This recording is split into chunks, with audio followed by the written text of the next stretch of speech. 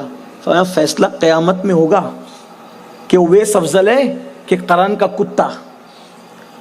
یہاں آ کر کے کیا ہمارے دل نہیں اڑنے لگتے، دل نہیں لرزتے؟ جس سے حضور دعا کروائے وہ کس لہجے میں بات کر رہا ہے؟ آقا فرمائے تابعین میں میرا ایک بہترین دوست ہے جس کا نام اویس ہے. آقا کہ میرا بہترین دوست ہے، میرا محبوب ہے وہ. ایک دن اویس آ گئے مدینہ منورہ تو حضور رونے لگے، کہا کہ مدینے کی فضاؤں میں عاشق کی خوشبو آ رہی ہے. اور وہ کتے سے کہتے ہو کتے مجھ پہ مت بھونک، تیرے نصیب کا تجھے، میرے نصیب کا مجھے. لیکن افضل کون ہے، کتا کی اویس؟ یہ فیصلہ آج نہیں ہوگا، یہ فیصلہ تو قیامت میں ہوگا. اگر اللہ نے اویس کو بخش دیا اور اویس پل صراط سے گزر کر جنت میں پہنچ گیا تو تجھ سے بہتر اویس ہوگا. اور اگر اویس کو بخشا نہیں گیا اور اویس پل صراط سے کٹ کے گر گیا تو پھر افضل اویس نہیں ہوگا، افضل تو قرن کا کتا ہوگا. یہ ان لوگوں کی فکر تھی. اب ہم بھی فیصلہ کریں، ہم نے اپنی آخرت کی کیا تیاری کی، اللہ کی پکڑ سے بچنے کے لیے کیا انتظام کیا؟ صرف کہانی قصے اور رسومات ہی میں گھومتے رہے یا پھر اپنی آخرت کا کوئی سامان بھی کیا؟ ماں عائشہ اتنا روئے کہ دوپٹہ بھیگ جائے، حضرت امام علی مقام اتنا روئے کہ غلاف کعبہ بھیگ جائے، غوث پاک اتنا روئے کہ لوگ کہیں کہ عابد کے دن بھی روتے ہیں. اور سب کی بات تو اپنی جگہ، جس کے سر پہ شافع یوم النشور کا تاج سجایا گیا، جس کو محبوبیت کا مقام عطا کیا گیا، جس کو مقام محمود عطا کیا گیا. ام المومنین سیدہ عائشہ صدیقہ فرماتی ہے جب حضور اللہ کے خوف سے رونے لگتے تو دل سے دھک دھک کی آواز خوف خدا کی بنیاد پہ آتی. روتے روتے داڑھی تر ہو جاتی، داڑھی سے ٹپک کر کرتا تر ہو جاتا، کرتے سے ٹپک کے زمین پہ کیچڑ ہو جاتا. میں کہتی آقا بس بھی کریں، اللہ نے آپ کے ساتھ خیر کا وعدہ کیا. فرماتے عائشہ کیا میں اپنے اللہ کا شکر گزار بندہ نہ بنوں؟ یہ حال ہے ان لوگوں کا جو آخرت کو جانتے تھے. اور ہمارا حال کیا؟ فلم دیکھیں، سیریل دیکھیں، حرام کھائیں، زنا کی طرف جائیں، شراب کی طرف جائیں، عورتوں پہ باپ کی نظر ڈالیں، اللہ کو کبھی 24 گھنٹے میں ایک بار بھی یاد نہ کریں، جھوٹی قسمیں کھائیں، اور اس کے بعد پھر یہ مولانا میں مسلمان ہوں، کیا میں جنت میں نہیں جاؤں گا؟ ایک مفکر کا بہت اچھا جملہ یاد آتا ہے، اسی پہ بات ختم کرتا ہوں. اس وقت تو پوری دنیا میں اس لیے پٹ رہے ہو، اس وقت پوری دنیا میں اس لیے پٹ رہے ہو کہ تم مسلمان ہو، اور قبر میں اس لیے پٹو گے کہ تم سچے مسلمان نہیں تھے. اب خود فیصلہ کرو، ادھر سے بھی اور ادھر سے بھی نقصان میں. اسی کو قرآن کہتا ہے والعصر ان الانسان لفی خسر، تمام انسان گھاٹے میں ہے. زمانے محبوب کی قسم سب گھاٹے میں ہیں. گھاٹے سے محفوظ صرف 4 لوگ ہیں، الا الذین آمنوا وعملوا الصالحات وتواصوا بالحق وتواصوا بالصبر. جو ایمان لائے ایسے جیسے ایمان لانے کا حق تھا، نیک عمل کیے، ایک دوسرے کو حق کی تلقین کی اور صبر کی وصیت کی. ان 4 چیزوں کو جنہوں نے اپنایا انہی کا ٹھکانہ جنت ہے، وہی نقصان سے محفوظ ہے. اللہ سب سے پہلے میرے حال پہ رحم کرے، آپ کے حال پہ بھی رحم کرے. گفتگو کے درمیان اگر کوئی غلطی ہو اللہ تعالیٰ معاف فرمائے. استغفر اللہ ربی من کل ذنب واتوب الیہ وما علینا الا البلاغ. السلام علیکم ورحمۃ اللہ وبرکاتہ.